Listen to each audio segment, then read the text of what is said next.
small prayer that Judah has? Yes. Start with that. Just a second. May it be your will, God, my God, and the God of my ancestors, that you guide my eyes with the light of your Torah, and save me from stumbling and making mistakes. For God gives wisdom, and from God's mouth comes knowledge and understanding. Amen. Okay. So, parashat vayeshev.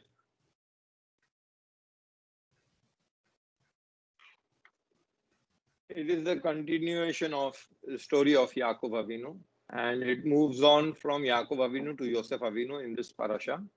In fact, in parasha, in the book of Genesis, really the main stories are of Abraham Avinu and Yaakov Avinu. Yitzchak gets a very little space, and then the story of Yosef. So we have not touched on all parts as we are going ahead. We have not touched on all parts of all these stories, and due to the constraint of time, we are just selecting some important. So, Closer to the microphone. You're audible, but it is a little feeble. in my you can't hear me? We can, but it is a little feeble. So if you can be a little closer to the microphone, that will be great. It is in my ear. The microphone is in my ear. Okay then. Okay. Maybe you can be a little loud if you can be a little bit. Thank you.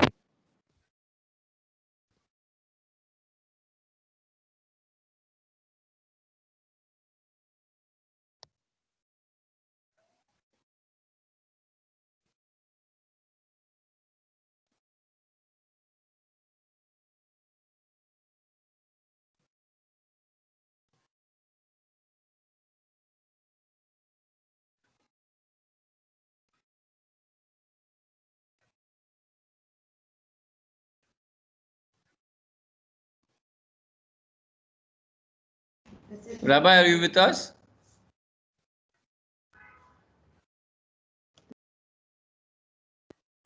He has muted himself. Maybe he's gone to get. Yes. I was here. I just got disconnected. I don't know how. And I hope it is a little louder now. Yes, it is. You did something? No, I just disconnected and reconnected, and it is louder. Thanks. Okay, we'll continue. So, it got disconnected by itself. That was what was the issue, maybe some connectivity issue. Anyway, Parashat Vayeshev, let us look at the summary. First Aliyah. Yaakov had settled in the land of Canaan. Yosef was 17 years old and Yaakov presented him with a multicolored coat. Yosef has two dreams of grandeur, which he relates to his brothers, causing them to hate him. Once when Yaakov sends Yosef to his brothers, who are pasteurizing their flocks, to check on them, they conspire to kill Yosef. But Reuben intervenes. He suggests throwing Yosef into a pit and he intends to save him later. I am getting some kind of a background sound. Is it only in my ear or everybody else is okay? With us, it's clear. It's clear, right? Okay, good. Yeah. Yehuda convinces his brothers to sell Yosef into slavery to a nearby caravan of Ishmaelites. The brothers present Yaakov with contrived evidence of Yosef's death, and he is unconsolable. Fourth Aliyah, Yehuda has 3 children, and his elder son Er marries Tamar, but he dies childless. She is then given in a Levirate marriage to his second son Onan, who dies too. Yehuda does not permit her Levirate marriage to his youngest son Shelah. She deceives Yehuda into thinking that she is a harlot and he sleeps with her, impregnating her. Yehuda issues a death sentence against her, but she proves her his paternity, and he accepts his father. She gives birth to Peretz and Zerach. Yosef is purchased by Potiphar, and God is with him, and he is quickly recognized for his skills and integrity. He is appointed to run Potiphar's household. Potiphar's wife attempts to seduce Yosef, but Yosef flees, it should be flees his mistress's presence. She accuses him of attempted rape, and he is thrown into the royal prison and is soon chosen by the warden to run the prison. In the prison, Yosef comes in contact with the former royal wine steward and baker. With God's help, he successfully interprets their dreams, and the wine steward is reappointed to his position while the baker is executed as told by Yosef. He asks the wine steward to intervene on his behalf with Pharaoh, but he forgets. This is basically the summary of parashat vayeshev. Let's look at the parasha. vayeshev Yaakov be'eretz megure aviv be'eretz Canaan. Now Jacob was settled in the land where his fathers had sojourned, the land of Canaan. This then is the line of Jacob.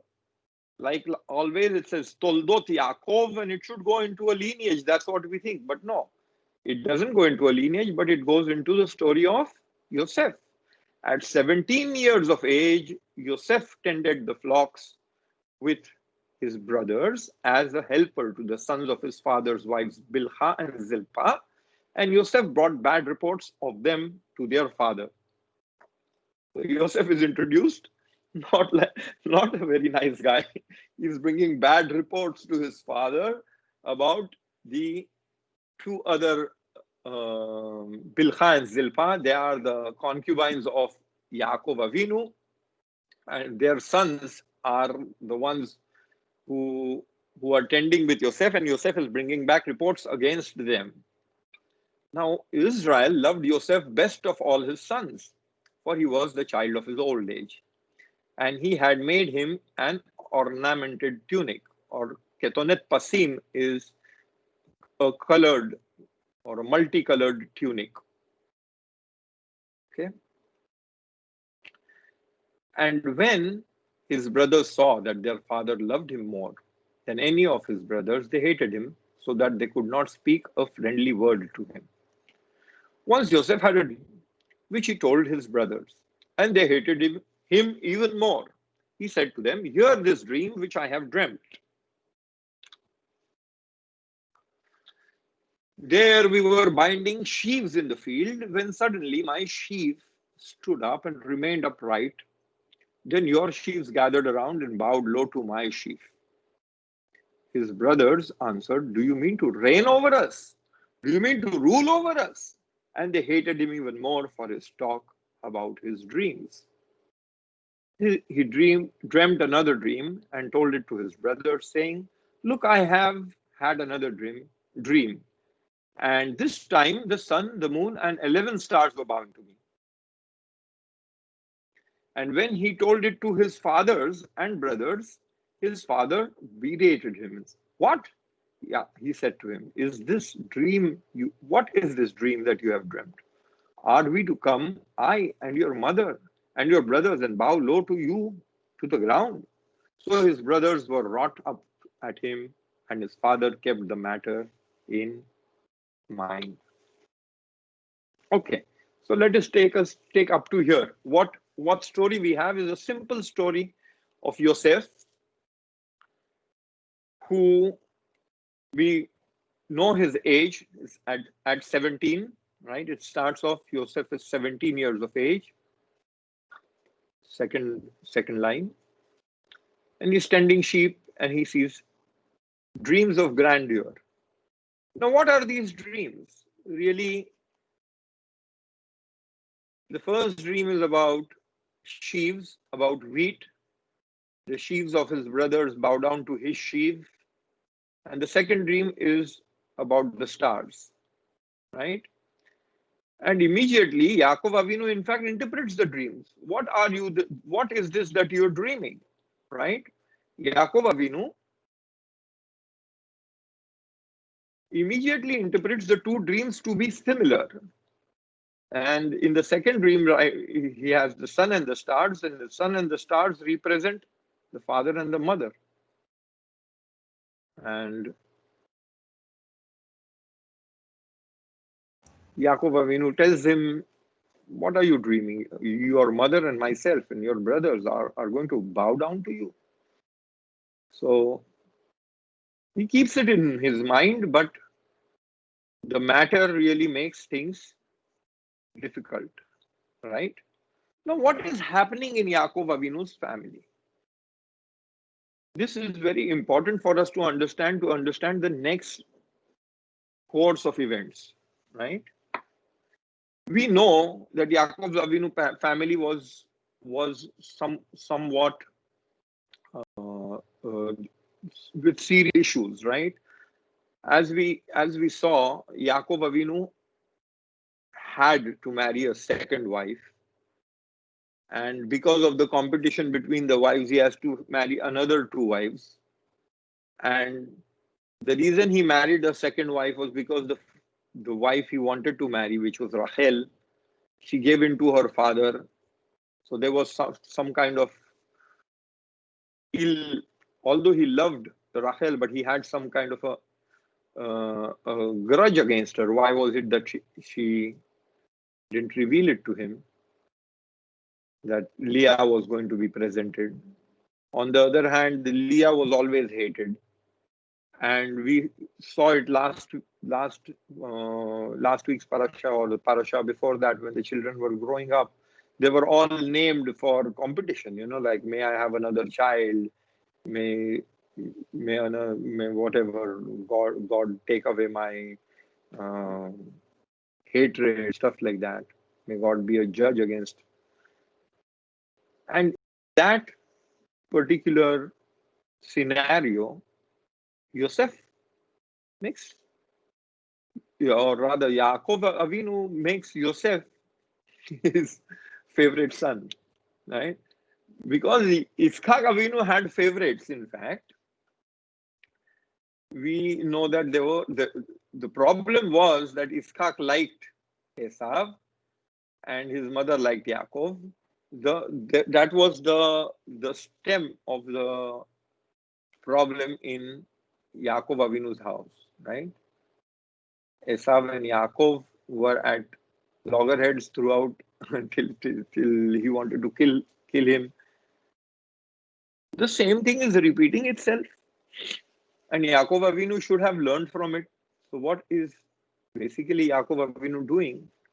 We know from archaeology today that what this ketonet pasim, this many colored garment represented, was the birthright. Why?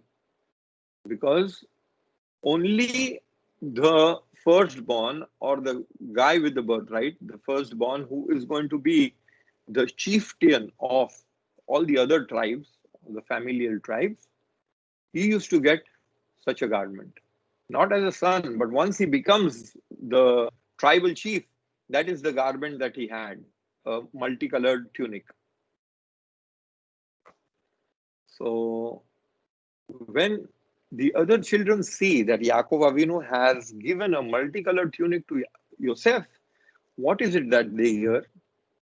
They understand that Yosef is being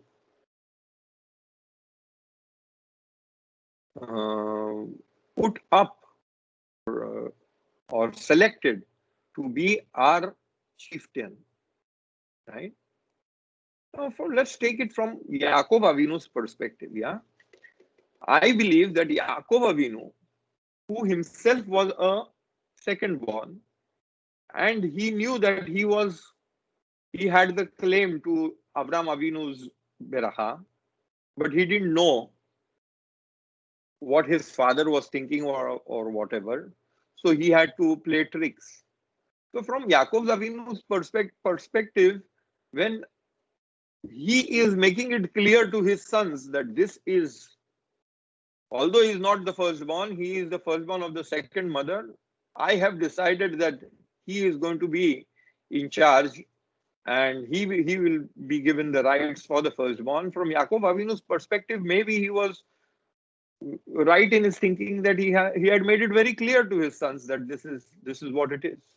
Although all Joseph's brothers were older than him, except for Binyamin at that time, so they didn't take it easily, and that was the cause of the hatred for Yaakov, because not only this piece of information tells you that he is the firstborn, or he is the guy who has been selected by the father. But there is an underlying second piece of information that comes along with it. Who will tell me what it is? What could they be reading into it with Yaakov Avinu's decision? Please unmute yourself and try to answer this question. What could it be that they are, what is the message they are getting from Yaakov Avinu's behavior?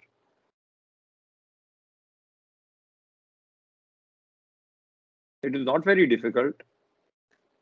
With all the history behind us, we can very easily know what is it that they want, or what is it that their grudge is against. No doubt it is Yosef, but Yosef represents what? Yes, Nissim? Nobody No, I'm wants just to take wondering a and chance. discussing. It is okay to make a mistake. I make mistakes all the time. They see favoritism there, no? ती And लाडकी होती त्याची आवडती बायको राहेल तिच्यापासून झालेलं आहे. Yeah, from the point of view of the kids, it is favoritism, right? They think that he is playing favorites with Yaakov or Yosef. You are right, and that's why they hate him. But there is something more than favoritism that is happening. What is it that they are reading into his message? Fine, somebody had to be favorite. Either it would have been Reuben, but Reuben was also naturally firstborn, so they didn't have much of a. But he would have been the favorite. Others would not have. If it was Yosef who was being selected, right? Only Reuben has a grudge against that, because Reuben is going to lose his birthright, right?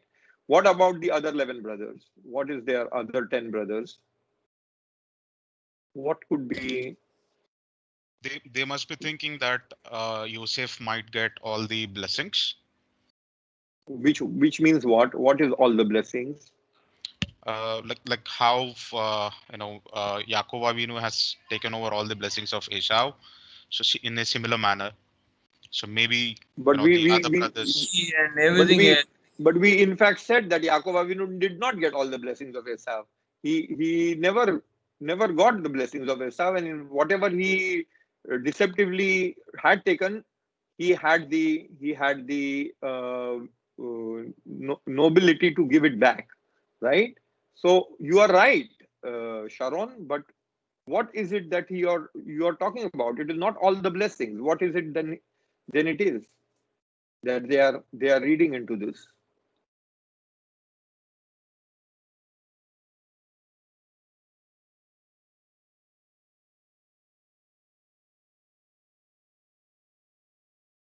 Who would like to? Sharon is right. Sharon is on the right track.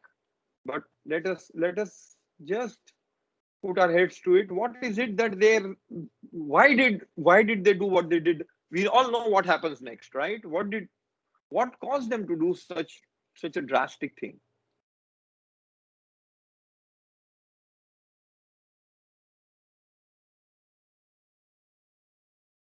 It is Joseph's dream. It is what? Joseph's dream that he has got, that makes him more hatred. You are right. But so it is the dream and the fact that father has given him a ketonet pasim, and that he is the loved of the father. All these things are causing the hatred. But underlying these three things is a very important piece of information that the brothers probably misread. What could be that piece of information? See, we are here. We are looking at this from our perspective. I want you all to take yourself to 4,000 years ago, to their perspective. What is happening in their reality? In their reality, Abraham Avinu is asked to move from Ur Kasdim, come to Israel, right? And then he is given a blessing. In that blessing, what happens? He gets Ishmael first, and then he gets Yitzchak. And then Ishmael is kicked out of the Berachot. Which Beracha is this? The Beracha for land of Israel, right? He doesn't become the, Ishmael is not the forefather of the Jewish people. Second generation, Yitzchak has two children, Esav and Yaakov. Esav is sent to, understands that he is not part of the Beracha of Yaakov or Abraham, and he goes to Seir. He makes himself, he moves out of the picture. Now Yaakov Avinu's turn. How much is it possible that out of Yaakov Avinu's 12 sons, only one will be selected? Who knows? Is it Yaakov Avinu's decision to give the Beracha of Abraham Avinu only Yosef? You don't know. In their context, they are in the blank. Nobody knows that all the 12 children are going to be the initiators of the 12 tribes of Israel, right? So for them, the biggest problem was that if Yosef was decided, even Yosef was selected with and given double the portion was not a deal for them. That Yosef becomes the firstborn is not a deal for them. What is the problem for them? Is that is Yosef selected over us for the Beracha of Abraham? Wasn't that what were you're thinking, Sharon, when you said the Berachot was going to Yosef? Exactly. Yeah, that was what you were saying. Yeah. Not all the Berachot, the Beracha of Abraham, the Beracha for the land, the Beracha for being the chosen people that HaKadosh Baruch Hu selected. That is what is at stake. If Yosef is selected, they are going to go into the same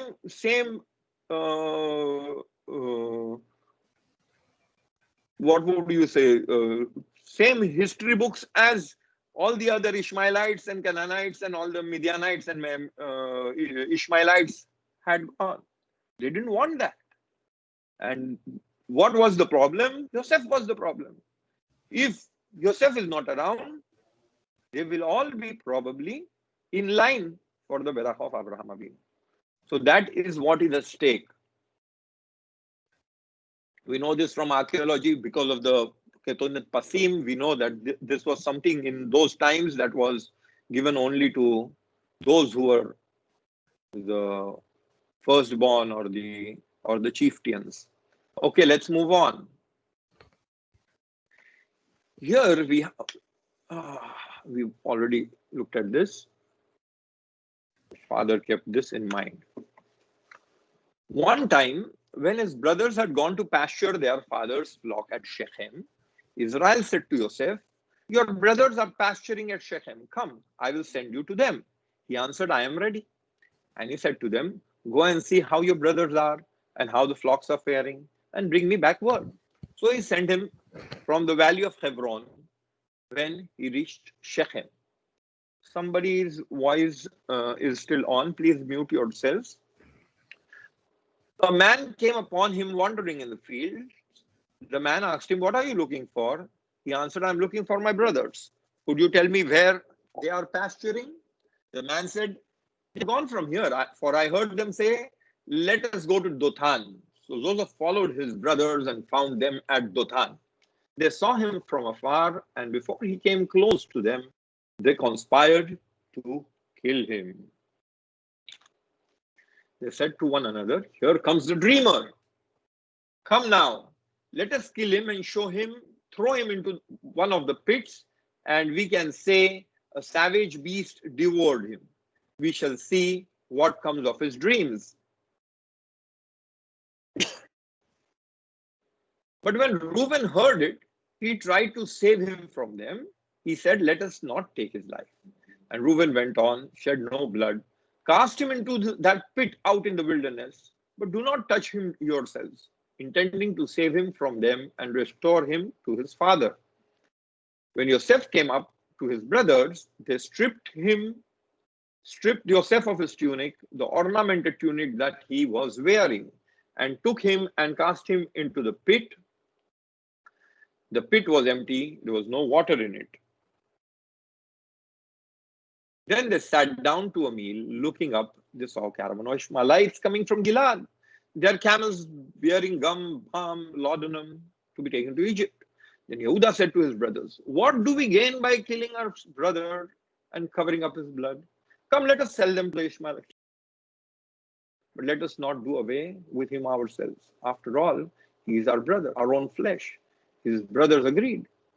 When Midianite traders passed by, they pulled up out of the pit. They sold Yosef for 20 pieces of silver to Ishmaelites, who brought Yosef to Egypt. When Reuben returned to the pit and saw that Yosef was not in the pit, he rent his clothes.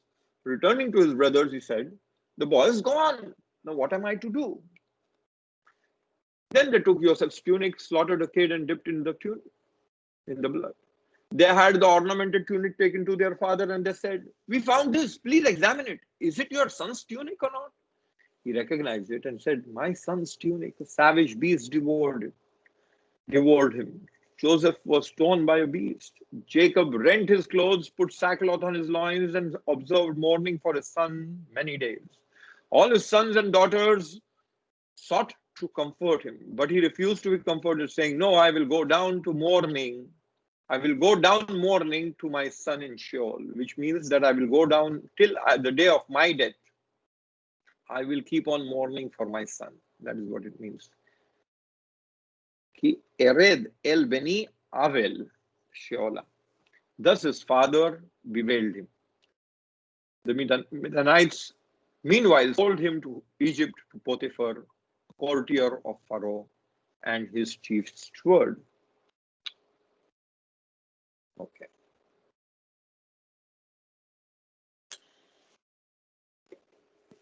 This is the story. Now, everybody understood the story, right? We know that this is something which was the worst thing that they could ever do to their brother, right? And taking the hint from all the stories in Bereshit, right? What are the stories in Bereshit about? They are about sibling rivalry. You take Cain and Abel, right? Then you have Shem, Ham, and Yafet, where Ham is cursed to be put below Shem and Ham, right? Then you have Abraham and Lot. Lot doesn't argue with Abraham, but he parts ways. Keep on, right? Ishmael. They didn't have rivalry, but they had the sense, but they parted ways. And Yaakov and Esau, and now Yaakov's sons and Yosef. Same thing keeps on coming back and coming back and coming back and coming back. Something has to be. The Torah is basically showing us that there are patterns over here that need to be understood and corrected in our human nature. And one of the biggest problems is not loving your brother as yourself. And that's why in the Torah you will see that there is a mitzvah like that, right? So in the story of Yaakov's sons, it comes to the pinnacle where they basically decide to sell their son into slavery, sell their brother into slavery. And when they come back, they bring this information to Yaakov Avinu, right? What exactly is happening? If we read in the Hebrew, yeah, we will recognize that. 1 second.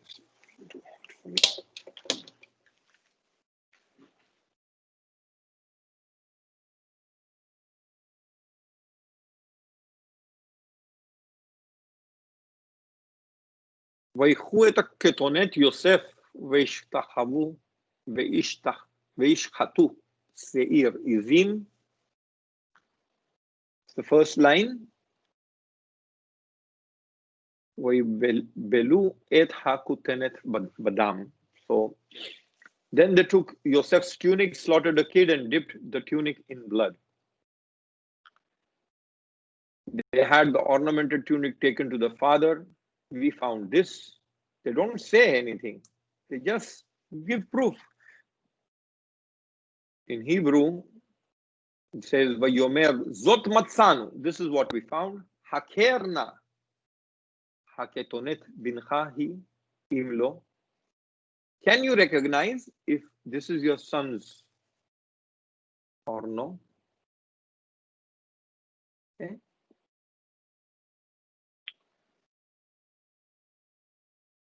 Vayachira, and he recognized it. Vayomer ketonet beni chaya ra'a achalathu tarof taraf Yosef.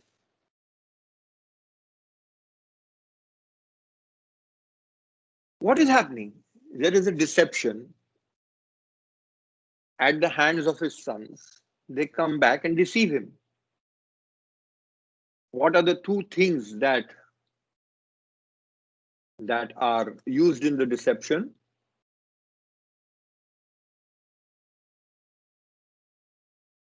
What are the two things that are used in the deception? A coat, Joseph's coat, and blood of a kid. Blood of a kid, right? Does that shake your memory? Where is a coat used in deception? Where is a kid used in deception? Where does this happen? Isaac. Right, Yaakov Avinu, when he deceived Isaac, there were these same things. He wore the clothes of Esav and he took the kid to his father. It's coming back to Yaakov Avinu. Whatever goes comes back. So Yaakov Avinu, the Torah is basically portraying that Yaakov Avinu's deception, although he may have become Israel, has its consequences. As the pain comes back, like he gave pain to Esav, he gave pain to Yitzchak, the pain comes back to him. Yitzchak was childless. Like he knew that his child Yaakov was the progenitor of the Abraham Avinu's Beracha. That is where his lineage is. And where was he for 20 years? 20 years he was in Haran, away from his family. 20 years he was lost to him. Similarly, over here, now his other son is lost to him. He thinks he is dead. The whole story repeats itself, sort of. Because even with Yaakov Avinu's recognition that he made a mistake, even with his repentance, or it is not repentance, he appeases himself, but there is a tone of repentance over there when he returns the blessings. Even with that, there is repercussions and consequences to his act. Right? Jacob rent his blessing, and now he is in sackcloth, mourning till his day of death. He is saying, I will die till morning. I am not going to give up. And it is not so simple. Why is it that we can get up out of mourning? What happens when a person loses a dear one? In Judaism, we have 11 months of mourning, that different periods, 7 days and a month, and 11 months, and then the 12th month, and that's it. And then we go back with our life. But Yaakov Avinu cannot have a completion because he has not seen the body. He doesn't know what has happened to his son, right? And that is why a lot of time, when soldiers go missing in the army or somebody goes missing in the sea, there is no closure. So for these parents or for these people who have lost a dear one, there is very difficult to move out of the mourning. And Yaakov Avinu, in fact, because of his love for Yosef, and because of his love for Yosef's mother, who also he lost, right? It is very, very difficult for him to get out of it. The memories are so strong that he cannot just go away from it. So his children are looking at this old man, his loved son, and they are taken for a they're shocked. I mean, what is their program? They wanted to kill him or sell him or whatever it was for one simple reason, that they will get the priority. Yaakov Aminu will remove his focus from Yosef, and then they will be in focus, and then they will inherit Abraham Avinu's beracha. That was their plan, which goes topsy-turvy. There's no way that Yaakov Avinu is moving his focus. His focus is all the time on Yosef now as a mourner. He is out of his league. Yaakov Avinu becomes just another person who is sitting there and mourning. And the tradition tells us that he lost his nevuah, because in mourning you don't get nevuah. You have to be in a state of happiness, in a state of ha, to get nevuah. So he is not even the spiritual giant that he was during these days, because he is not wanting to be normal. In such a state, what would you say? What should have happened? The children understand the enormity of their crime. What should have happened? What should be the normal course of things? Right? They should have sent somebody to Egypt to find out, to send somebody to the Midianites, to the Ishmaelites, to whoever sold them. Go get this guy. Let us find him. He is alive. They know he is alive. Right? So what happened? Why didn't they do that? Out of the 11 brothers who are going pasturing, one brother sneaks away, goes to Egypt, takes a trip, finds the brother, and brings him back. I mean, shouldn't they have done that? Why didn't they do that? The father is in mourning for years together. It's not decades together, right? Why didn't they do that?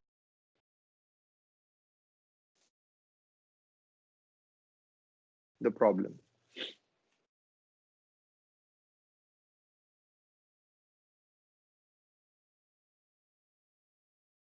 In fact, they don't know where Yosef has been sold. They did not sell him.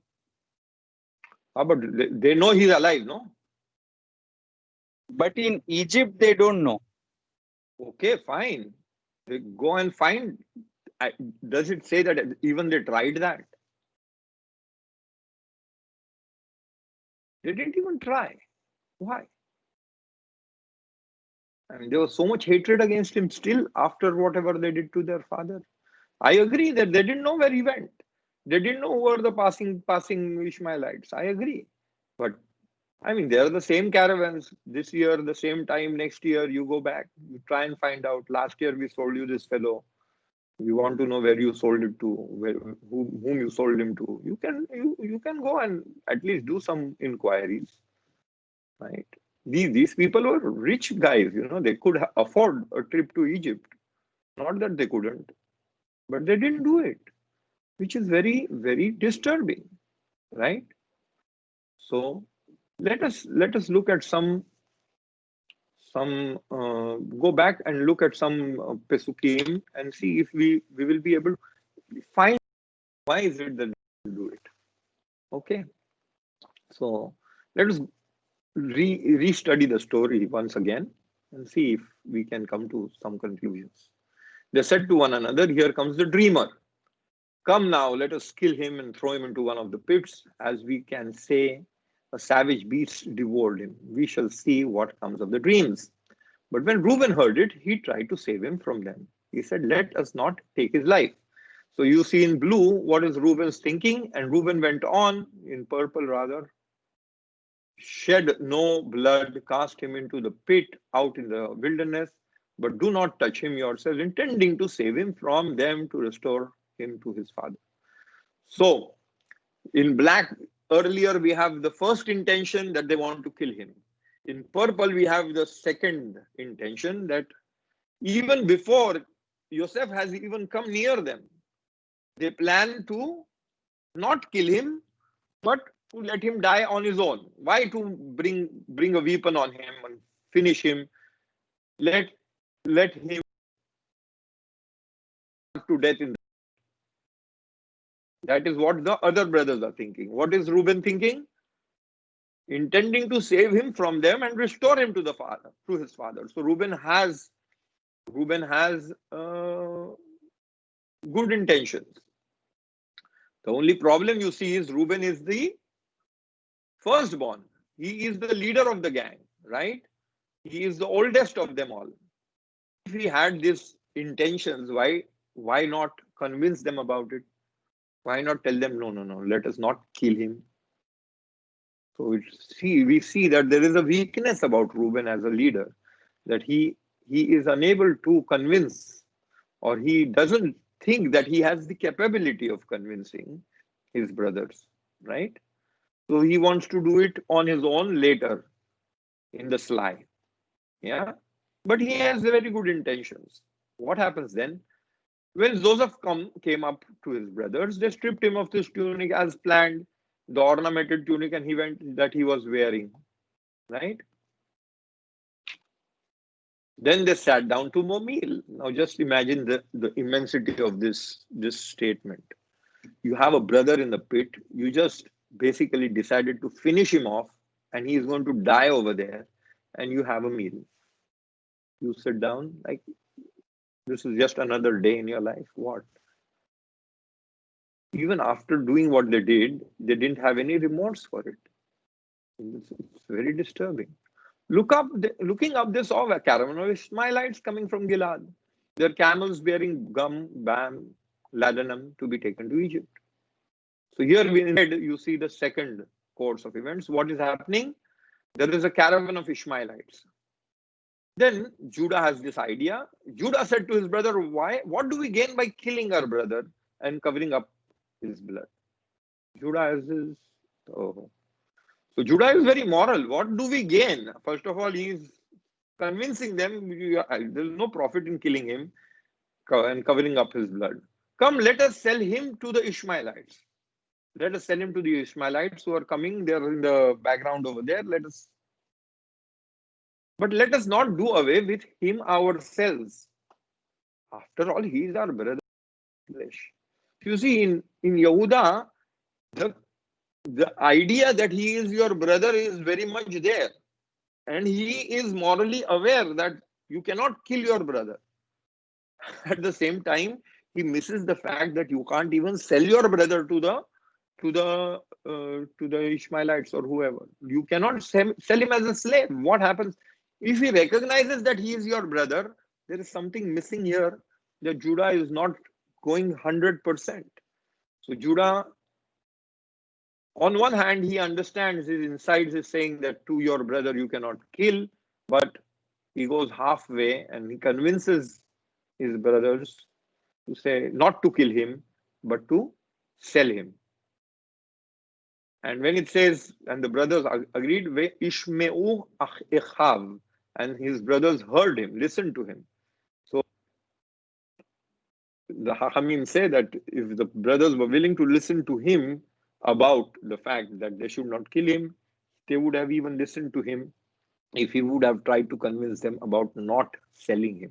So he did not do it.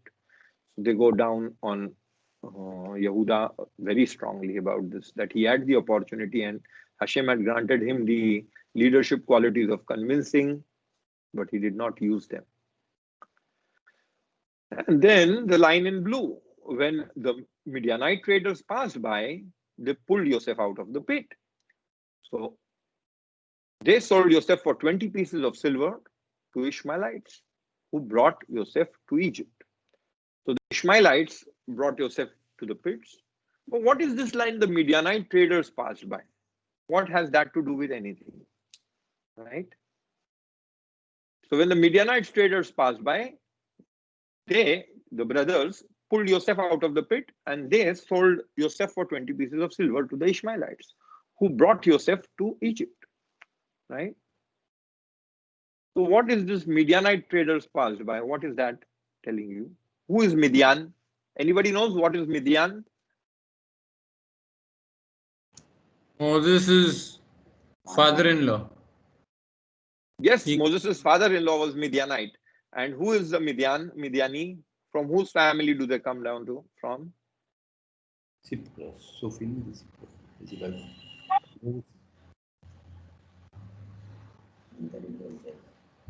It is Israel's family. From whose family, sir? Ithro. Yes, Ishmael. Ithro is from a Midianite family, but Ithro comes later. Ithro is not in the picture. This is 400 years before Ithro. Yeah, but Ithro's family comes from Midian. You are right. Now, Midian is whose family? Oh, that is, yes, you are right. Abraham. Yes, Abraham's family. It is Abraham's son Keturah. From Keturah, there was one son called Midian, and these are Midian. Okay, so now, no, I am wrong. Not from the son of Keturah. Let me check. Yes, I am.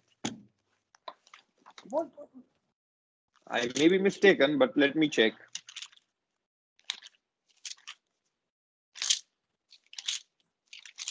Keturah. Son of Keturah, you're Yes, yes. good. So where are we here? Abraham's son, who Hagar. These are the name of son of Ishmaelites. Ishmael by their names, right? Ishmael, Kedar, Abdil, Mibsam, Mishma, Duma, Masa, Hadad, Tema, Yatur, Nafishu, Kedma. These are the sons of the Ishmaelites, right? And then you have Abraham took another wife, Keturah, and she bore him Zimram, Yokshan, Medan, Midian. There it is. Midian is from Keturah, another of Abraham's sons. So there are two Abraham's families here, or three rather, Ishmaelites and the Midianites and the Yacobites, right? Or Itzchakites, whatever you want to call that. Three families. What is the Midianite trader doing there? Who is from Keturah, right? When the Midianite traders passed, they pulled out Yosef out of the pit. They sold Yosef for 20 pieces of silver to the Ishmaelites, who brought Yosef to Egypt. When Reuben returned to the pit and saw that Yosef was not in the pit, he rent his clothes. And then the last line, that makes the story more. Returning to his brothers, he said the boy is gone. Now, his plan was to remove the boy and silently go and return him. So why does he go to his brothers and say the boy is gone? Now what am I to do? But he had never told his intentions to his brothers earlier that he wants to return. So what is this that is happening over here? Very weird. If he even went over there to check out, now these guys are going to pull him out and sell him. So let me bring him out back, right? That is also not possible. What is all this confusion here? So the boy was not there.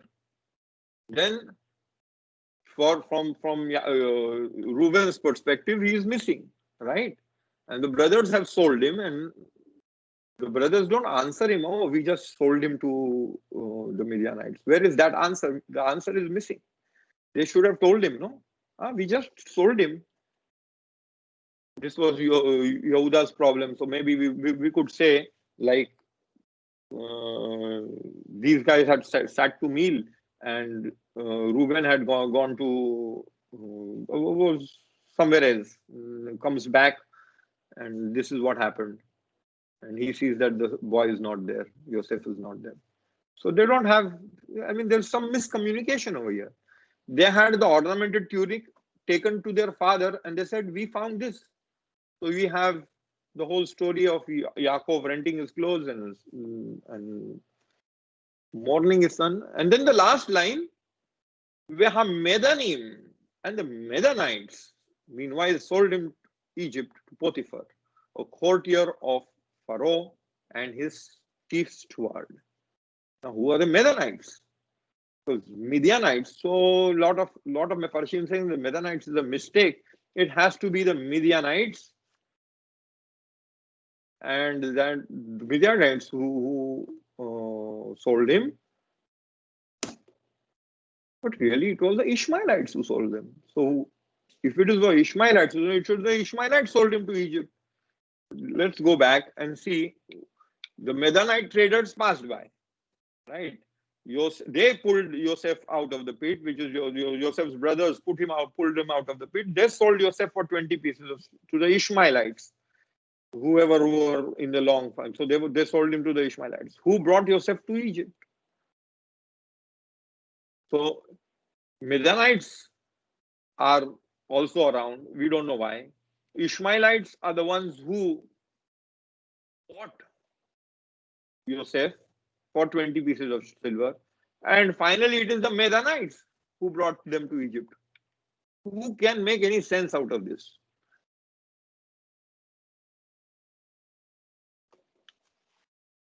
Can anybody help me?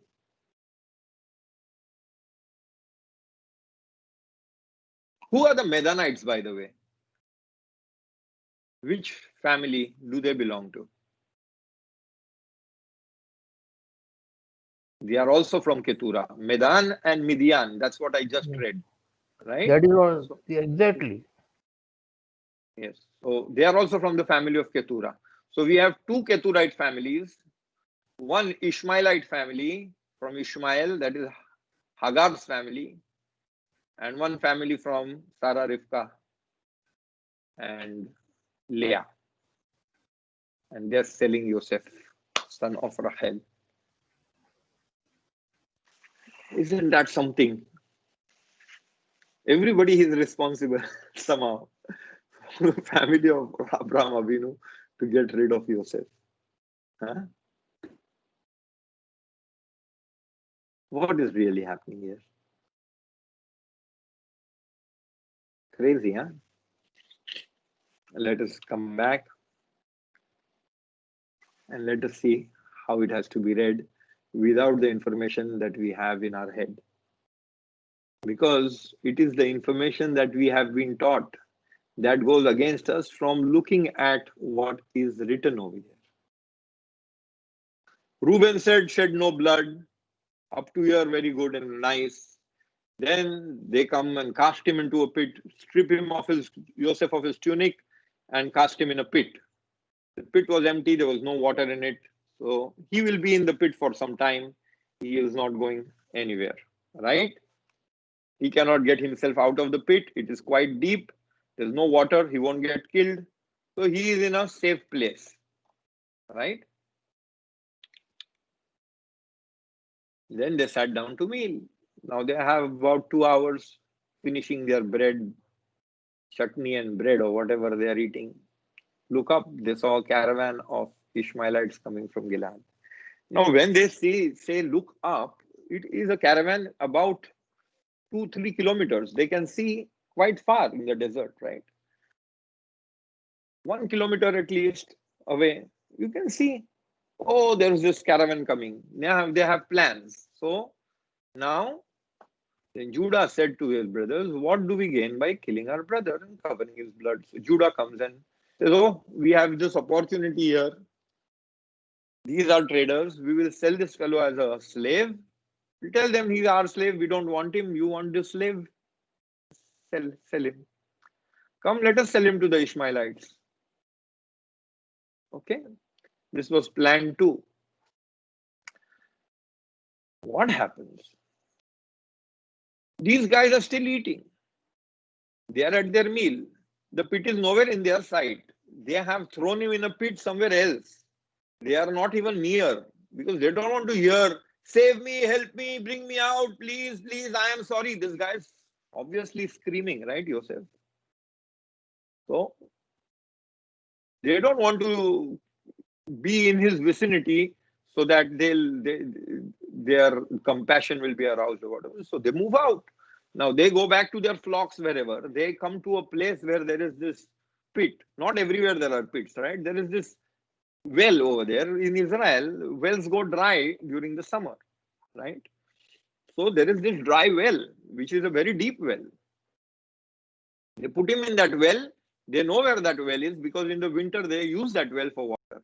So this dry well is when they put him, and now they have moved out maybe another half a kilometer away, and they are sitting over there, and they have these plans. Another kilometer away, they see these Ishmaelites, right?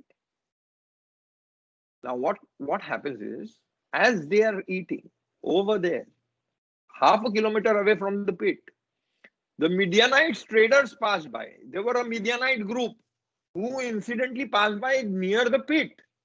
They pulled Joseph out of the pit. The Midianite pulled him out of the pit, not his brothers. And they sold Joseph for 20 pieces to the Ishmaelites. They also had the same plan.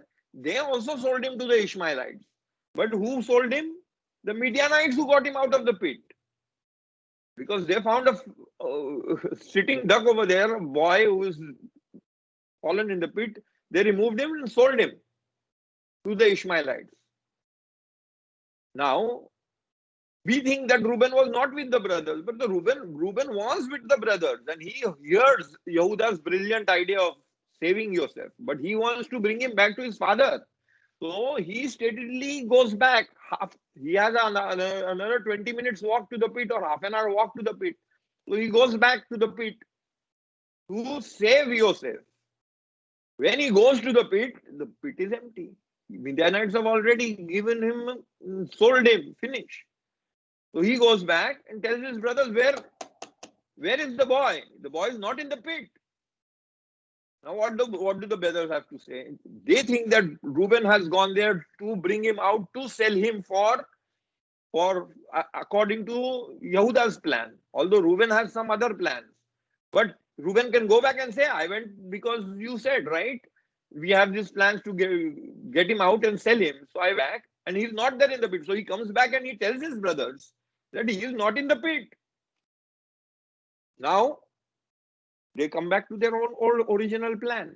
Okay, well, what can we do? The boy we put in the pit, we are responsible that he was there, has vanished from the pit. We don't know on the face of the earth where did he go? Right? So they don't have any clue what happened to Joseph. They don't know he was sold as a slave. It was their brilliant idea also to sell him as a slave, but the Midianites sold him to Ishmaelites who were nowhere near them. They were 1 kilometer away and they passed 1 kilometer away. Right? So they don't know that those same Ishmaelites, in fact, bought him. They have no idea. They thought that Joseph walked out of the pit somehow. Somebody bought him out of the pit. He will come to his father maybe. Or maybe he has just vanished because of their hatred for him. He has vanished. He doesn't want to stay with the family. They have no clue what happened to Joseph. So what do? Now they took Joseph's tunic and they told their father that this is the story. We found this Akerna.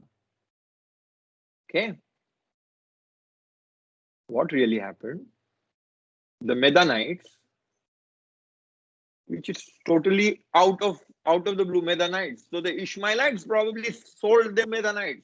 He changed so many hands. Everybody making another profit over him, another profit over him, another profit over him. And finally, the Medanites, meanwhile, sold him to Egypt, to Potiphar, because it couldn't be Midianites. The Midianites sold him to Ishmaelites. The Ishmaelites either have to bring them to Egypt, or in the meanwhile, the Ishmaelites sold them to the Medanites. Meanwhile, who brought them to Potiphar, the courtier of Pharaoh, and his chief steward. That is probably the truth of the story. The brothers never knew what happened to Joseph. Because if the brothers would have known, Joseph would never have become the prince or the second in chief to Egypt. In 2 years' time, they would have bought him back. And probably they may have recovered him because they would have known where to look for him. Right? They didn't know. It was HaKadosh Baruch Hu's hand to send all these people over there. They put him in the pit, but he vanished from the pit. For them, he was missing. They didn't have a clue. So even in the pain of their father, they could not help him out. He had to go through all the years of pain till finally Joseph could reveal himself. Okay. On the other hand, we still have a question which we should ask later maybe. Why wasn't it that Joseph never, after he was the viceroy, why didn't he send a message to his father or his brothers? So it looks to us, and even Joseph, later on you will see that when the brothers are with him, he tells them that whatever you did, right, there was a hand of God. You don't blame yourselves. So from Joseph's point of view, the brothers were responsible. He didn't know what was happening between the brothers and the Midianites. Maybe he thought that the brothers sitting there for the meal must have asked the Midianites, oh, go over there in the pit, there is a boy, you pick him out and sell him. Okay? So Joseph, from Joseph's point of view, blames the brothers that they were responsible for his sale. But really, and that's why he keeps it, because he knows that his brothers are against him. He doesn't send a message, probably, till whenever he will be able to reveal himself. And also these stories, these dreams that he has, he knows that there is a reason for those dreams, and he is a dream interpreter. We know even later that he has the Torah reveals to us that he interprets dreams. So he has ways and means of understanding things beyond the natural course of things. Okay. Any questions up till here? How are we doing on time, Nissim? Do we have the time to jump into another? We have 20 another minutes. topic. 20 minutes. Okay. Any questions up to here? Whoever disagrees with me, this is in fact the Rashbam's interpretation that I'm sharing with you. He was the one who recognized that because of the Midrashim, we are not looking at the real story.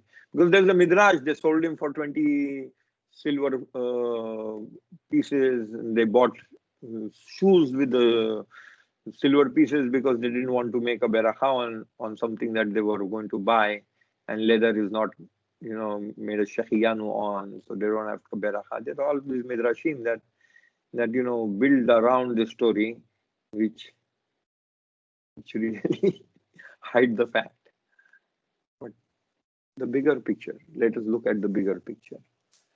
We see that Yaakov Avinu's son fall in the same ditch that earlier generations have been falling. Although they have been selected, they are the chosen people for the plan that HaKadosh Baruch Hu wants them to play out on the stage of history. They are still not there, right? So it is not as if that just by being from the chosen people that we have like a special ability of being Saddiqim. Nothing like that. The Torah, in fact, is saying that we have a responsibility which others don't really know about. And that responsibility is about looking at these events and seeing the repetitiousness of what are the human failings. Where do we keep on falling down? What is the effect of eating from the tree of life, a tree of wisdom of good and bad?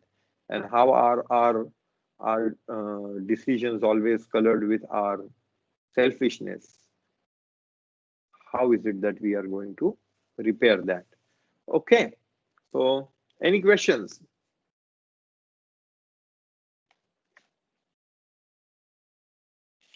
Let us see if we can do justice in the next 20 minutes to this next story. So the Torah takes a detour from Joseph's story and goes into a very colorful story of Yehuda. About that time, Yehuda left his brothers and camped near a southern Adulamite, whose name was Hira. There, Judah saw or Yehuda rather, daughter of a certain Canaanite whose name was Shua, and he married her and cohabited with her. She conceived and bore a son, and he named him Er. She conceived again and bore him a son, named him Onan. Once again she named him Shelah. He was Chazib when she bore him. He was at Chazib when she bore him. You should ask this question.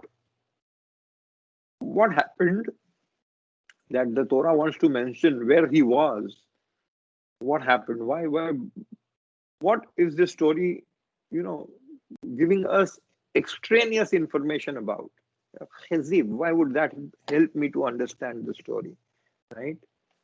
He married a certain Canaanite whose name was Shua. Okay. What would that help me in the story? And he camped near a certain Adullamite whose name was Hira. Okay. What does that help me with? Judah got a wife for Er, his firstborn. Her name was Tamar. But Er, Judah's firstborn, was displeasing to the Lord, and the Lord took his life. So what did Er do? We don't know, but he died. Then Judah said to Onan, join with your brother's wife and do your duty by her as a brother-in-law and provide offspring for your brother. But Onan, knowing that the seed would not count as his, let it go to waste whenever he joined with his brother's wife, so as not to provide offspring for his brother. What he did was displeasing to the Lord, and he took his life also. You're with me?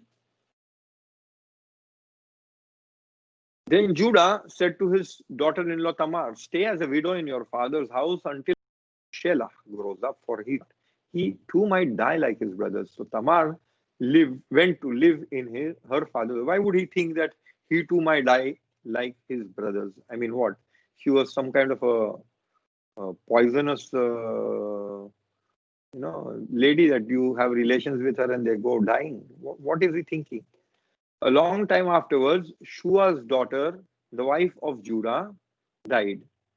When his period of mourning was over, Judah went up to Timnah to his sheep shearers together with his friend Hira, the Adullamite. So Adullamite he lived with is now mentioned as his friend, Re'ehu.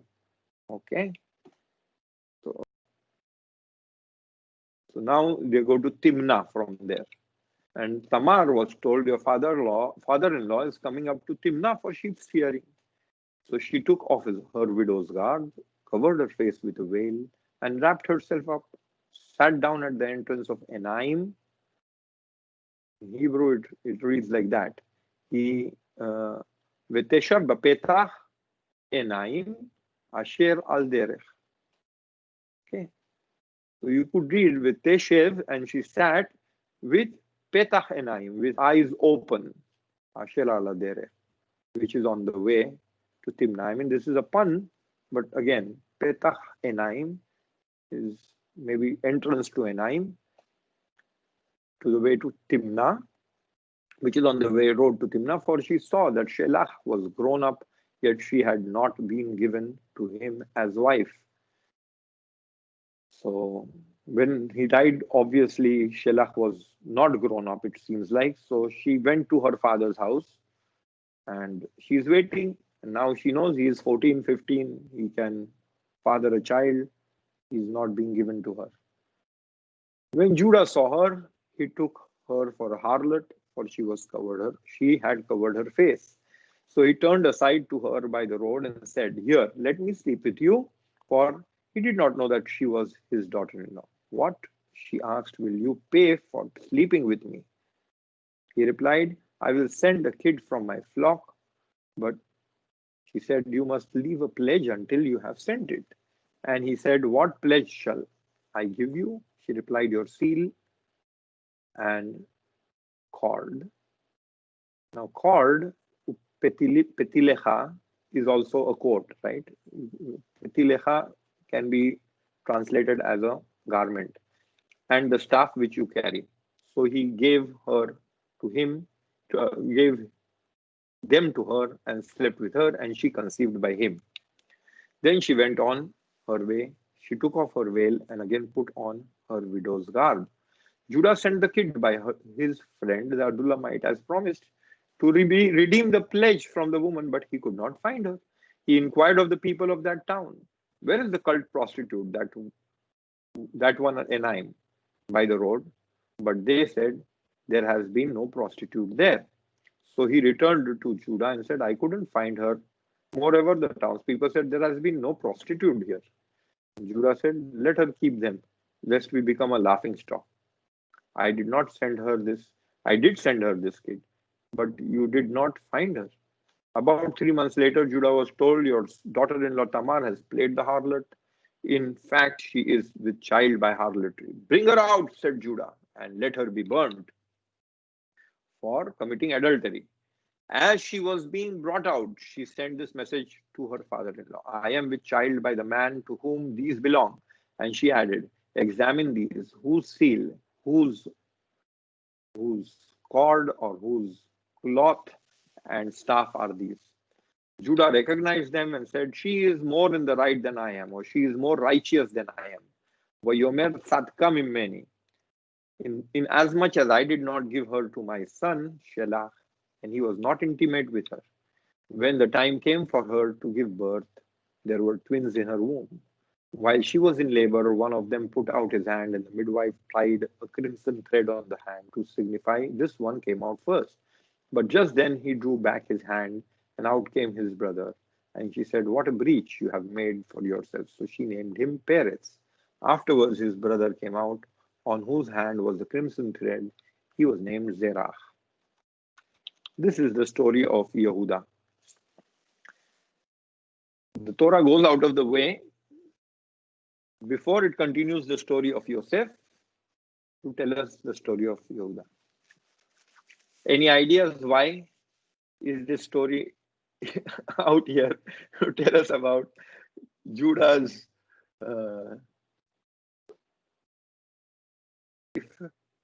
I mean, what is that?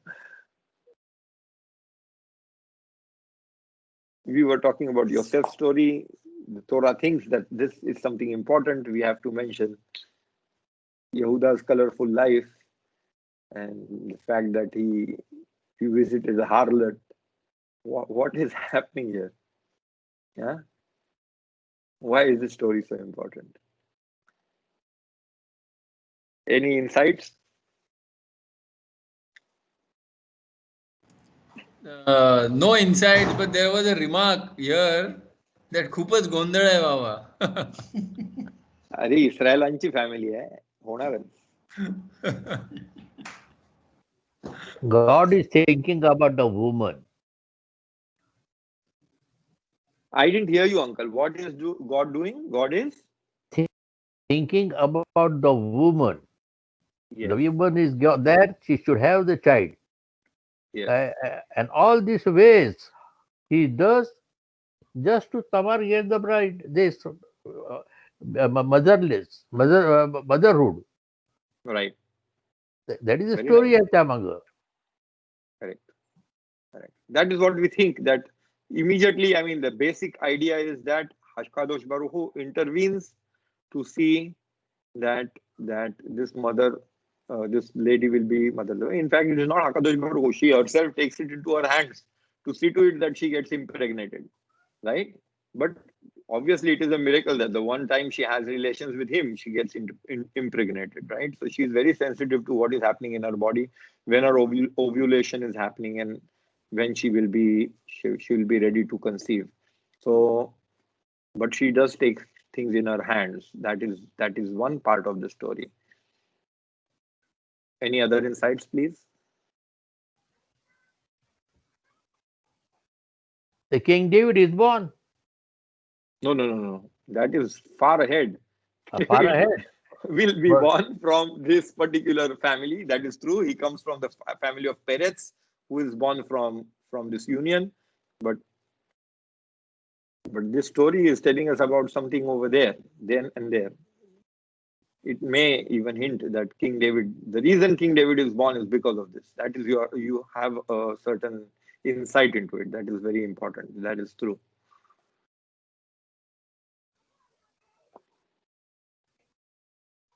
Okay, not to spend more time, even Nissim had given me only 20 minutes, 10 minutes are already gone. So let us look at it. About that time, Joseph left his brothers and camped near southern Adullamite. Okay, we saw that he became his friend later, or earlier he was his friend. Why does Judah left his brothers and left? Why does Judah leave his brothers? What must have happened that Judah left his brothers? Acha. Acha. What happened? He went to the Adonai, was there. Huh? He left his mother. Adulami. The Adulami. He went to the Adulami that time Why? to cut the sheep. No. It doesn't say that. We have to read what is there. That time he left his brothers and camped, which means that probably his brothers, after Joseph gone missing, blamed him for that brilliant idea of putting him in the pit. Right? I mean, it was his idea to really bring him out from the pit and sell him. But somehow he was responsible because he could have convinced them not to do it. Somehow he felt that he was responsible for what he did to his father and to Joseph. And all that takes him away from his family. He breaks up from his family. He is supposed to be the leader now. Reuben is not taking leadership role. He had a say in his family, but he moves out from his family because of some kind of issues. We don't know. Maybe he is blaming himself. Maybe they are blaming him. Whatever it may be, but he moves out. And the word used over here, vayered. There is a yerida. There is coming down. Right? The Hebrew words, we have to be very sensitive to what is the Torah using. He didn't only leave like we are reading in Hebrew. Joseph left. He went down. So he was staying on a mountain that he went down, or it is spiritually that he went down? That is what we ask ourselves. Then Yehuda saw the daughter of a certain Canaanite and got married. So Yehuda was not married. He goes there and he starts a family, cutting himself away from his conceived, bore him a son. His name is Er. Now we don't know when in exactly this story happens really. Okay, it must have happened a little later, must have happened a little earlier. We don't really know. But what happens? He has 3 children. The third, after he has the third child, which is at Chazim, right? So maybe he have again moved camp. Now he's at Chazim. Judah got a wife for Er. So his son is 14, 15, gets married. So how many years Judah is now away from his own family? So it is for Yaakov Avinu, his one son got lost. The other son decided that he wants to go and start his family separately. The other son is Yehuda. Somebody he really wants to give him responsibility or importance, right? But Yehuda decided that he wants to go away from his ancestral tradition. Over there, he goes and marries his son with a lady called Tamar. But the first son dies. Okay. So his first son dies. He mourns, but we have to understand what is happening over here. There is this old tradition. The old tradition says that if a person dies childless, right, his memory has to be kept up by his brother having a child with the older or the other brother's wife. This is even in halakha later on, but this was a tradition that was practiced. If I may remind you, I had even said that somehow Abraham Avinu's brother dies. So Abraham Avinu, but he had children. So Abraham Avinu marries, or his brother and Abraham, I had mentioned, marries his daughter, so that his name, his zecher, continues. So there is this idea in that old world that the zecher has to continue, that his memory of the dead brother has to continue. And the first child from the brother having relations with the brother's wife has to be named according to the guy who died. Okay, so he continues the name, but heir was given that responsibility. What does it say? Join with your brother's wife and do your duty, but by her as a brother-in-law, and provide offspring for your brother. But Onan, knowing that the seed would not count as his, let it go to waste. So he didn't have proper relations with her where he will be able to conceive a child. Let it, and what he did was displeasing to Lord, and he also took his life. So God again kills Onan. Now from Yehuda's perspective, right? What is Yehuda seeing? My first child died. He doesn't know why the second child died, but he died for his own sins. But from Yehuda, a second child passed away. Yehuda, what is he reading into the God is punishing me because I was responsible to kill Yosef somehow or make him vanish for my father. My sons are getting killed, right? So my first child died, my second child died, now my third child is on the line. That is what he's thinking.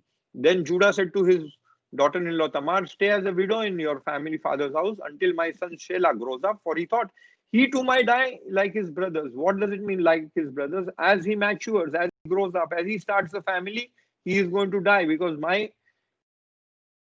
I have been punished that my family line, my tradition, my lineage will not continue. So if he doesn't get married, he may not die. But if he gets married or he has relations with Tamar, he will die. That is what Yehuda is thinking because he thinks that this is a punishment for what he was responsible for. So Tamar went to live in her father's house.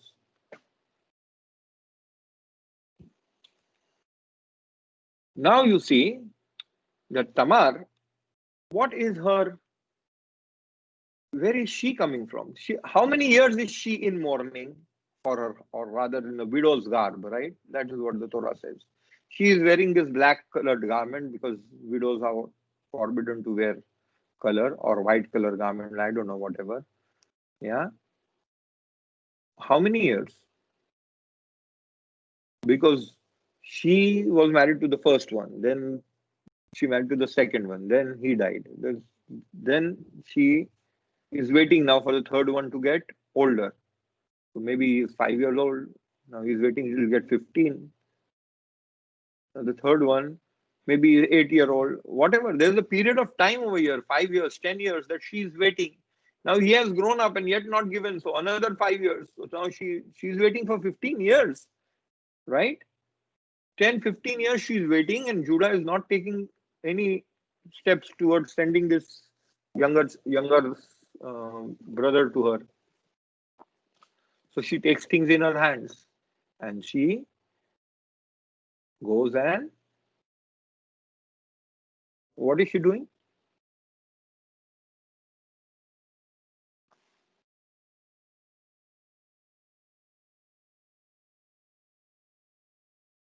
She is going to trick him, right? So she changes her dress, she goes and sits over there in the wait for him. And she knows now that her father-in-law doesn't have a wife. Probably he looks at a woman who is a harlot, he may want to have relations with. So she takes her chances, goes over there. But over here, you see why this story is over here. First of all, to tell us that we know later on Yosef is going to also have, an issue where a woman lures him, but he did not fall for it. While Yehuda couldn't stop his passions, right? So the Torah, in one way, the reason the story is placed over here is wanting to make a direct connect with why is it that Yosef decided that Yaakov decided that Yosef was his favorite child or his selected firstborn. So Joseph had the spiritual strength for that, while his brothers didn't. So that is a direct connection. But then what we see what happened is, when Judah saw her, he took her for an harlot, and then they decide what will be paid. I will send a kid from my flock.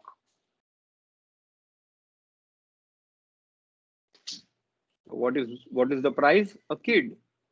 And you must leave a pledge.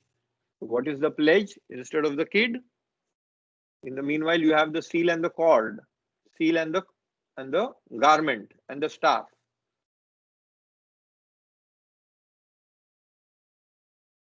Now you see, what is interesting is that same garment that he dipped in the blood and showed to Yaakov Avinu comes back to him also. There is that garment that goes missing, right? And there is this kid, that the blood that he dipped it in, right? So like for Yaakov Avinu, it comes back to him. For Yehuda, again, it comes back to him. But it is in a different garb. So over here, he inquired of the people of the town, where is the cult prostitute, and the one at Enaim, but they said there is no prostitute here. So I could not. Moreover, the townspeople, they have been there has been say that there has been no prostitute, right? So what is Yehuda's take? Let her keep them. Let her have those my clothes, my cloth, and my staff, and my signatory. Why? Lest we become a laughing stock. Otherwise, people will start laughing at what are you looking for a harlot, you know? So over here also, he understands the moral consequences of it. He is not willing to pay the price, right?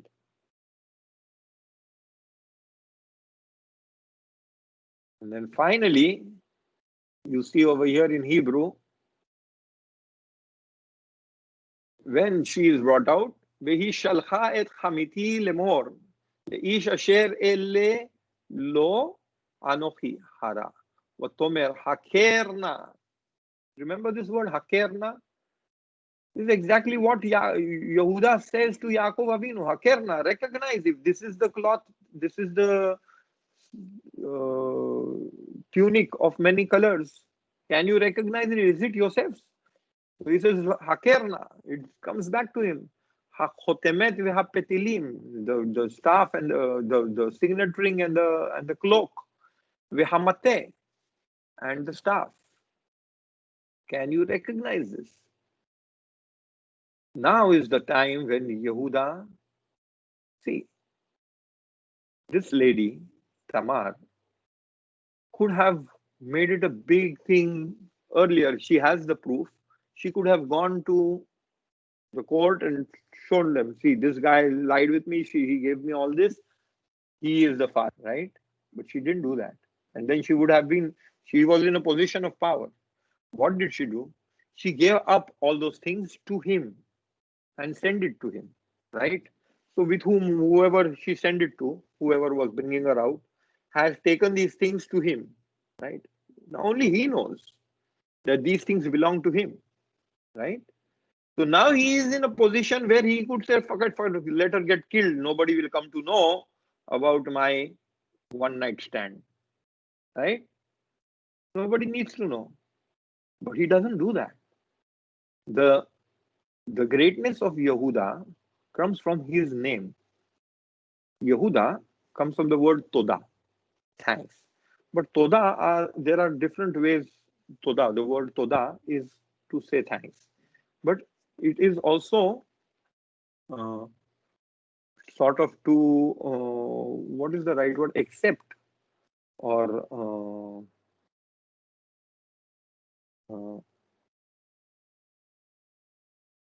I'm forgetting the right English word, but it is like accepting. I take it on myself. I agree that, I recognize that this is something.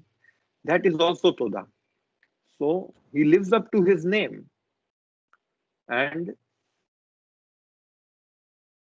And that is when he changes. He, as a leader, whatever he's willing to give up the symbols of his leadership, right? The staff, the signet ring. There are the things of his kingship, right, rather. A king wears these things, right? So he is the clan chief. He is the leader over there in Yaakov's clan now, after Yosef, right? But Yosef was anyway strong, so he is smaller than him. So he probably had them all the time. Now, he is willing to give them up because it will be a scandal, right? But now he makes it a scandal because she is in the right. He was supposed to send his youngest son. He made her live 10, 15 years as a widow when she could have been a married woman, right? She was waiting for him, and all that he recognizes. He says, no, she is right. She is in the right. She, whatever she did is for my lineage, for a zecher of my son. Not that she is going to benefit. She could have got married to somebody else. If she could have said, okay, fine. If you don't want to send this guy, break the ties. Give me a divorce from this third son, and I'll go ahead and set up a family with somebody else. But she didn't do that. What she did was to set up a lineage for heir, and through Perez and the other son,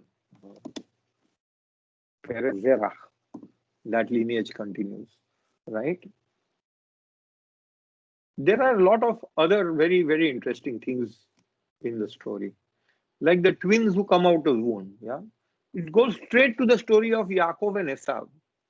I don't know what the thing is, but over there, uh, what was it? Yaakov comes out. No, Esau comes out hairy. Let us look at that for a second. I remember that there is something over there that has to be.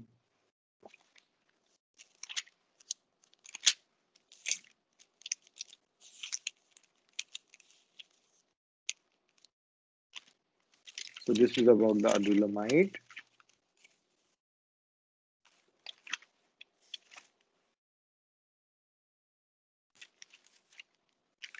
Excuse me for this. This just came to my mind just now. Otherwise, I would have.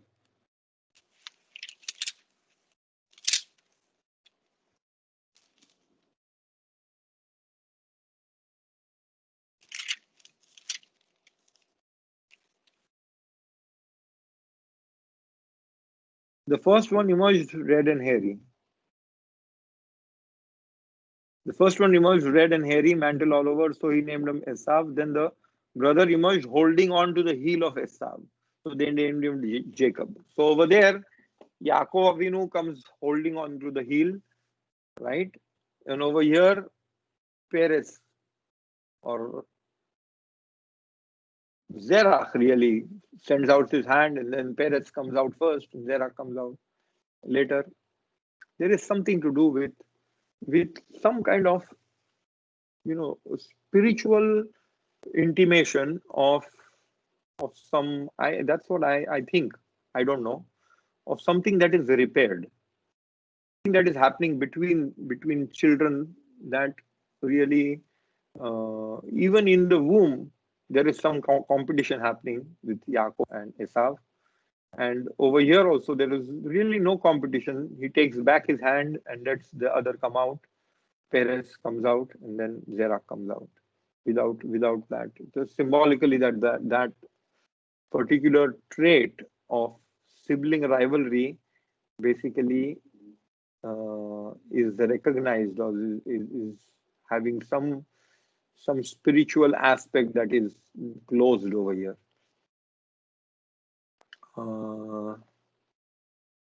The most important aspect over here is to see that through, like Uncle mentioned, through Perez is the first king of Israel, or the second king of Israel. Mashiach is going to come, and David is going to happen. So the reason the Torah is telling us these stories is how that particular aspect of Malchut or the kingship, that or those traits for leadership, how they play their part, right?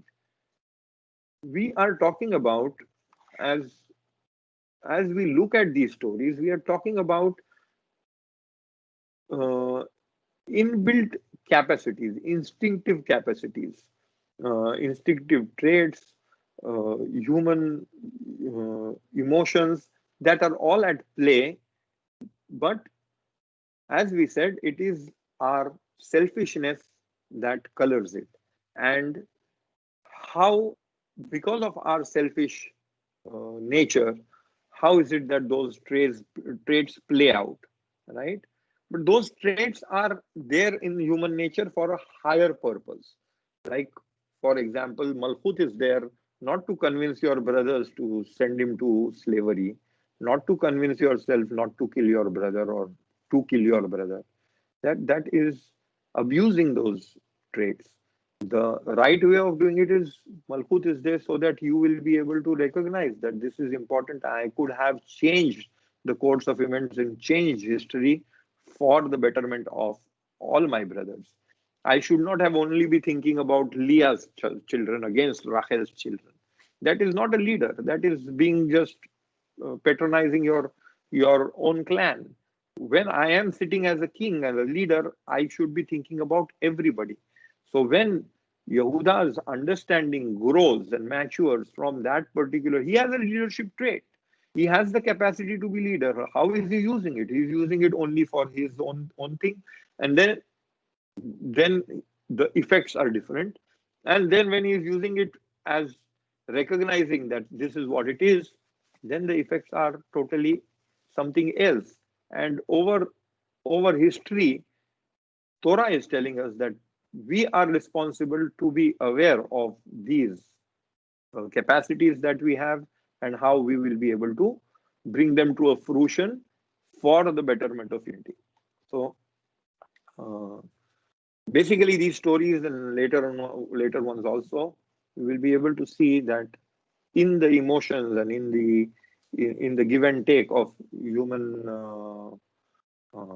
relationships, these are the higher goals that we are able to sort of plug in, and there is a tikkun that is happening, and that is what is uh, in fact the ability to be from the chosen people, that we effect it, and we know that we effect it, and that's why we live up to it. Okay, any questions?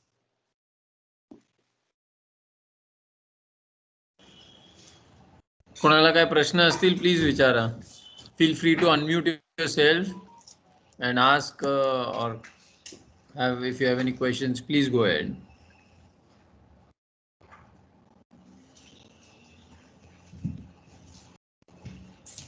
Okay, Okay. let us call it a day. Sorry for the Sure. little over time. We are about 10 minutes late. How 15 minutes late? About 15 minutes. Yeah, no problem, Rabbi. It was, again, this one was also very interesting. It had quite a variety, like a roller coaster and extremes, but very interesting and with lessons nonetheless. So thank you once again, Rabbi, and thank you to all the participants also. And also next week we are again going to have the weekly Torah portion on a Wednesday instead of Thursday, and then we'll become normal after that. Yeah. Uh, Yeah. Thank you once again. Shabbat Shalom Mubarak. And मला एक ह्या Thank lesson you. Thank you. God Thank you, bless you all. Rabbi. in thank this Oh, you. uncle has lesson, a question. हाँ, uncle क्या बोलता है? Uncle, bola. in this lesson I have learned something else. Up till now, many people are thinking that Joseph is sold by his brothers. Many people are thinking this way. But in the story of yours, I have come to know it is not their brothers who sold Joseph. Right. It is the Midianites sold to the Ishmaeli. Brothers were not knowing where is Joseph is gone. What happened to Joseph? They were not. This is the I learned from you now today.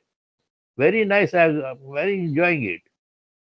Thank you, Thank sir. you very much for this. But you can ask many people. You can ask in the public also. People say the Joseph is sold by his brothers. No, it is now you are clearly given with a picture. The Joseph is not sold by his brothers. That is Yes. a very good story. Thank you very much. Shabbat Shalom Eburak. God bless you I, and give I will you. I will just add, even though directly they did not sell Yosef, and that's why they didn't know how to find him. But spiritually, they were responsible for, because they put him in the pit. They put him in a situation where he got lost. So uh, indirectly, they were responsible, and that's why the Torah all the time keeps them responsible. The Torah always, these were giants of spiritual masters. They were descendants of Yaakov Avinu. For them to do such a deed, even from afar, that they were responsible, the Torah directly gives them responsibility. No, no, But the fact is, when you see the story says that they didn't know what happened to Yosef. You are right. exactly. That is Because they are responsible है इसका नक्की है, but they are not बरोबर. sold his brothers. Right. That is the thing. Story मध्ये काय important आहे? Who sold a brother Yosef? Yeah, you are right. You are right. The आपल्याला ते people are कळलंच पाहिजे.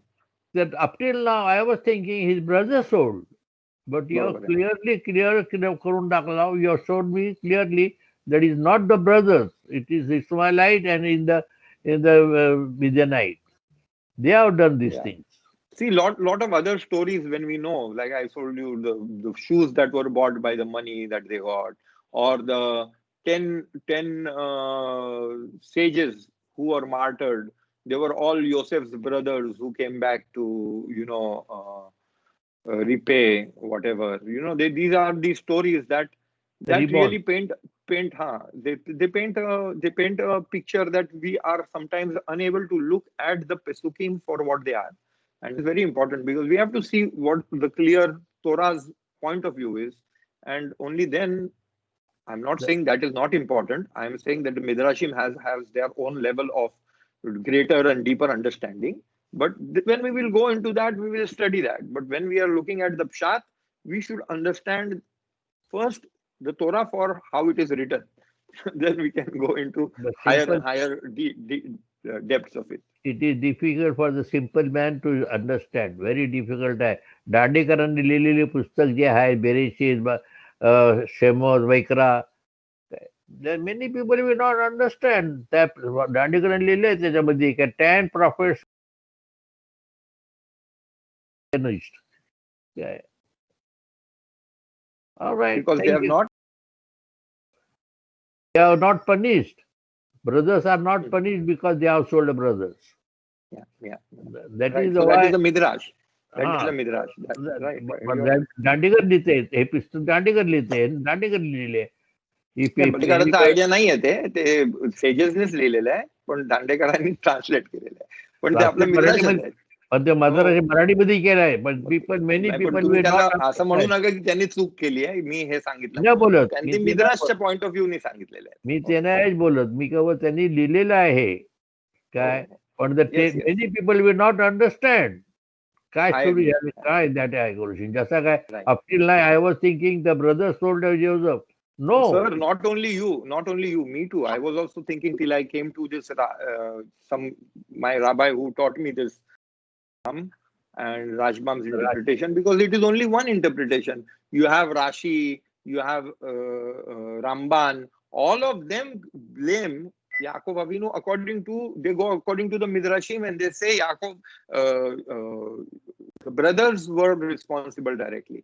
Why? Because there are other places, as I said, when we'll go ahead, when Yosef is blaming the brothers directly, he says, "You all sold me," and the brothers are silent, right? So how does that match then? So they have to say that the brothers match, but no, the brothers were in a very powerless state to really defend themselves, so they didn't say anything when they are speaking to the viceroy.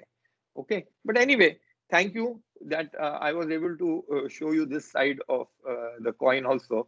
And what is from my particular understanding is, once we see the pshat, we are able to then link it with that stream that the Torah wants us to take. Like, how does this affect my life? If Yosef and Yehuda and their participation in the events in their lives, the Torah is underlining some events where they were able to change themselves. They were able to grow up and mature. That is exactly what it is expecting from you and me. And then that makes more sense. Like a story, there was some story that he slept with a woman called Tamar is useless. I mean, I can make up Yeah. so many such stories. But the story, if it teaches me how I will be able to repair the broken world that is in front of us, then that story is really important. The same way with the Leah and Rachel. Leah and Rachel Yes. मध्ये चिकार माणसा बोलतात का 7 वर्षाचा difference आहे लग्नामध्ये. But it is not so. नाही आहे. नाही एक आहे. आठवड्याचा. हा, but the many people don't know. They think मी तर रिलिजियस माणसाला दाढीवाल्याला विचारलं म्हणजे पुढच्या आठवड्यात मी त्या 7 वर्षाबद्दल तुम्हाला सांगेन. okay, Which is an amazing mystery. But we will talk about it next week. okay. So Shabbat Shalom Mevorach. God bless Shabbat Shalom you. Mevorach. The many Thank you. people don't know why should we say Mevorach. Many people don't know that also. So why we must say the Mevorach.